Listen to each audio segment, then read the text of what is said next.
Эмесе, бүгүнкү биздин түз эфирде өзгөчө бир мейманды чакырганга аракет кылдык. Бул инсан менимче Instagram тармагында, интернет тармагында аябай популярдуу, ырчы, бизнесмен, бардын сыра белгилүү One Travel берүүсүнүн алып баруучусу жана автору.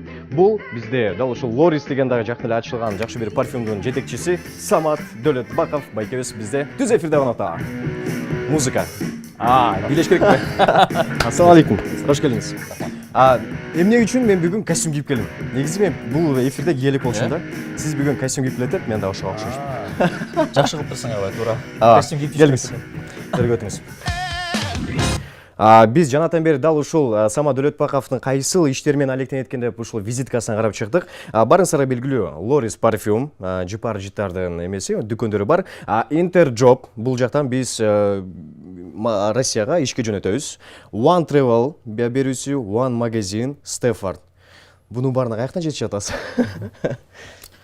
Жетишип атабыз. Адам баласы ушундай экен, негизи эгерде тайм менеджмент баягы күнүңдү туура пландаштырсаң, убактыңды туура пландаштырсаң, жетишет экенсиң.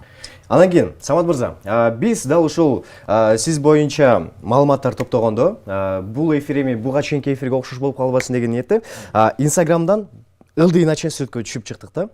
Сиз Instagramга азыр карап берейин азыр. Биринчи сүрөтүңүз 9 май 2013 жылы чыккан экен да. 9 май 2013 жылы чыккан экен. Биринчи сүрөтүңүз мынакей ушул Турцияда түшкөн сүрөтүңүз экен да. Андан тышкары кийинки сүрөтүңүз бар экен мынакей. Бул жакта болсо таңгамал Самат Дөлөтбаков экен да. Бул кайсы жыл экен? Бул деле 2013 экен. 13, 2013 экен бул деле. Ошол учурда эмне менен алектенип жүрдүңүз эле? Ал убакта как раз жанагы Турциядагы сүрөт, бул Турцияга барып клип тартканбыз. Мен ал убакта банкта иштечимин. 2013 жылы эми жаш кез, чач белден, клёшым кийип алып, жакшы нерселер кылчубуз. Бирок ал кезде чыгармачылыктагы бирок банкта да иштеп жүргөнсүз. Ооба. Эми кийинки азыр дал ушул биздин эфирге мындай киришиш үчүн биз азыр сизге мындай бир өзгөчө бир оюн тандадык. Негизи Бишкек шаарынын ичинде көчөлөрдү жакшы билесизби мындай? Ооба. Бардык көчөлөрдү билесиз, Эми айрыкча Борбор жактагы көчөлөрдү жакшы билем, анан чет жактагы көчөлөр кичине начар. Себеп дегенде, азыр Самат байке, биз экранга бул жакта смайликтер чыгат. Ошол смайликтерди бириктирип, сиз көчөнүн аталышын табышыңыз керек да, кайсыл көчө экен. Макул. Анда эмесе, бизге азыр биринчи сүрөт чыгарып берсе, бул кайсыл көчө деп ойлойсуз? Оюңуз барбы, божомолдор? Албетте. Кайсыл көчө? Тыныстанова. Акынбаева. Акынбаева туура. Акынбаева көчөсү. Кийинки сүрөт. Бул кайсыл көчө?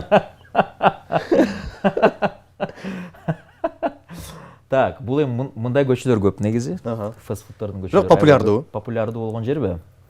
Эми азыр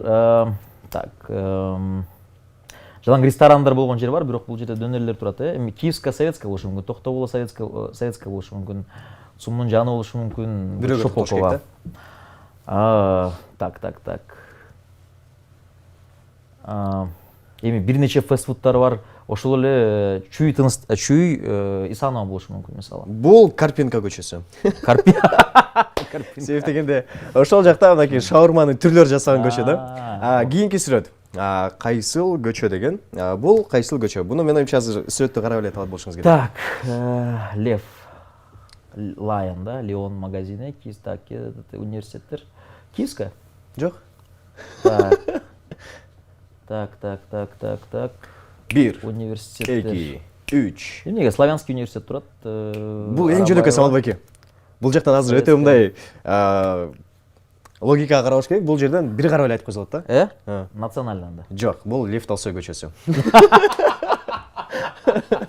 Эмнеге тиги китептер турат анда? Мындай чыгармачылыкка байланыштуу да. Лев Толстой деп ушундай. Лев Толстой. Китеп жазуучусу. Кийинкиси, бул жактан кийинкисинде ушул сүрөттөрдү бириктирип, смайликтерди кайсыл районга экен табыш керек да. Бул район аябай популярдуу. Балким азыр биздин телекөрүүчүлөрдүн арасынан тапкандар бар болсо, байланышка чыгыңыздар.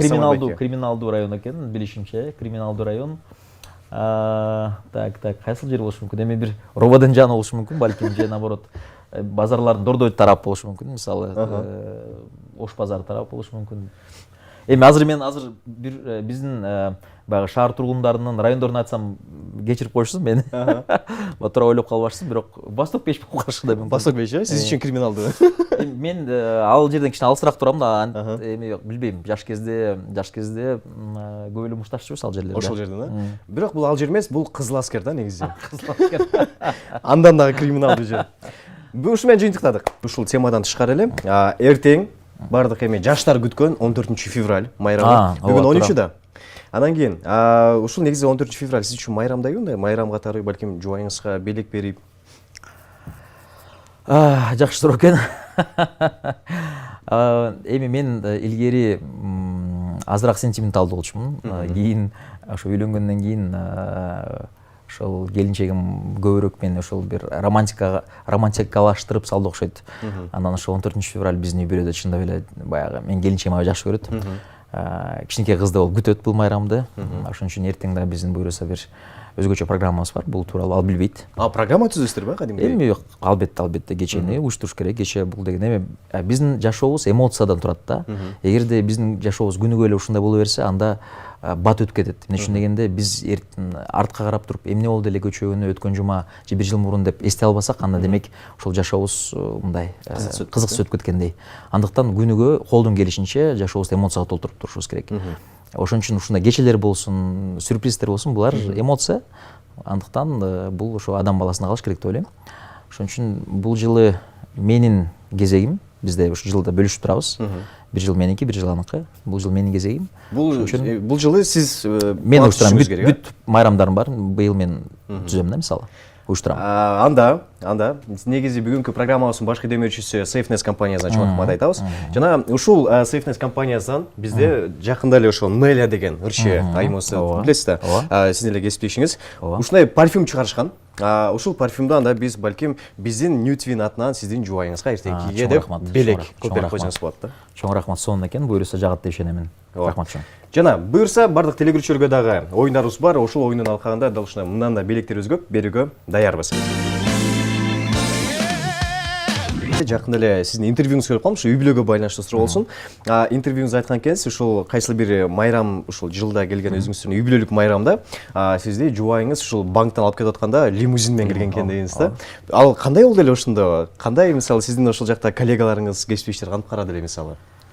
Балким суктанса керек ушундай жубайым менде да бар болсо экен деп лимузин менен жумуштан алып кеткен. Сонун болгон. Мен ал убакта банкта иштечимин, ал убакта жетекчи болчу эмесмин, жөнөкөй бир отделде специалист болчумун. Анан мага бир бизнес сотрудницасынын бирөөсү, Айданын коллегасы, алдында иштеген бирөөсү келип, бир жакшы бир кечки көйнөк менен келип алып, мага ыр түрүндө мындай бир свиток берип, пригласительный берип айтып бергенде элдин көзүнчө Самат, орусча Самат, там и прозвенят сейчас колокола, там 18:30 и выходите там на парковку деп баягы заманбаптарлаштырылган нерсе да. Анан аны момундай свитокду ачып алып карап, эмне болуп кетти деп мен дагы билбейм, сюрприз. Карыздар келдиби деппи? Ооба, квитанциялар келдиби деп. Ал жыл как раз ошо келинчегим уюштуруп аткан.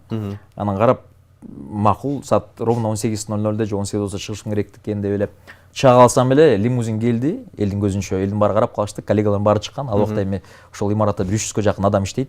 Баары карап эле калышты, мен болсо отуруп алып анан ресторанга кеттик. Ресторандан ошол жерден баягы кечки тамагыбызды тамактанып алып, бири-бирибизге жакшы кабыл тилектерибизди айтып, андан кийин башка жерге барганбыз, эсимде жок, бир барга, папка барганбыз. Ал жерден ал мага белегин берип, бир саякатка бир жакка бара турган бир жолдомосун берип, анан ошол бири-бирибизге ар дайым жыл сайын бир нерселерди кылганга аракет кылчубуз. Эми албетте азыр мынчалык деңгээлде өтө чоң сюрприздер жок албетте. Бирок ошол эң баягы эмоционалдуу сюрприздердин бирөөсү болгон да ошол убакта. Ошол үчүн мен чындап эле ыраазымын. Бул аябай жакшы нерсе деп ойлойм. Менин мисалы жакындарым, балдарым да ошол нерселерди кылса, мен өтө кубанат элем. Бардыңыздарга ушундай жубай жуксун деп. Самат мырза, негизи сиз эми Стефард деген мектепти иштеткенден кийин англис тилин билесиз. Андан тышкары кайсыл тилдерди жакшы билесиз, мындай сүйлөй аласыз? Эми кыргыз-түрк лицейин бүтүргөм, бизде түркчө билем, эми орусча, кыргызча болду. Англисча. Бизде ошого байланыштуу азыр бир кыска бир оюнубуз бар. Жакшы. Мисалы, бизде бул жакта бир сөз кыргызча жазылган. Так. Максатыңыз бул жактан азыр секунда жаңырат. Ошол секунданын 10 секунданын ичинде ошол сөздү орусча, Андан кейін түркчө, андан кейін англисче айтып коюшуңуз керек да. Макул. Сен билесиңби ошол мен туура айтканымды каяктан билесиң? Мен бир аз англисче билем. Түркчөчү? Түркчө билбейм. Макул. Түркчө билбейм. Эми, эгерде азыр бизде секунда даяр болсо, биз даярбыз. Биринчи сөз бул гүл. Гүл, цветок, Цветок, flower, түркчөсү гүл болот. Гүл эле. Чечек деп койсок болот. Ага. Кийинки сөз муздаткыч. Муздаткыч, холодильник, refrigerator, буз долабы. Буз долама. Буз долабы. Ага. Кийинки сөз таштанды. Таштанды, мусор, garbage, пислик. Андай эмесе, түркчө туура айтып билбейм, биздин тегиче. Кийинки сөз аял деген сөз. Аял заты, женщина, woman, ханым эфенди. Мыкты, негизи бат-бат айтат экенсиз. Кийинкиси максат деген сөз. Максат, цель, the target, амач яда максат делет, менин максадым mesela, менин максадым да, менин максатым деген сөз. Кийинки сөз үй бүлө. Үй бүлө, семья, family, аиле.